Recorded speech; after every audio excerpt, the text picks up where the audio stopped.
How to turn off fundraisers and crisis push notifications on Facebook Lite. Hello guys, in today's video I'm gonna show you how to turn off fundraisers and crisis push notifications on Facebook Lite. First thing, go to Facebook Lite and here just click these three lines in the top corner and go down until you find settings and then notifications.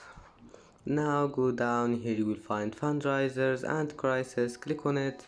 Here you will find push, just turn it off and go back, it will be saved.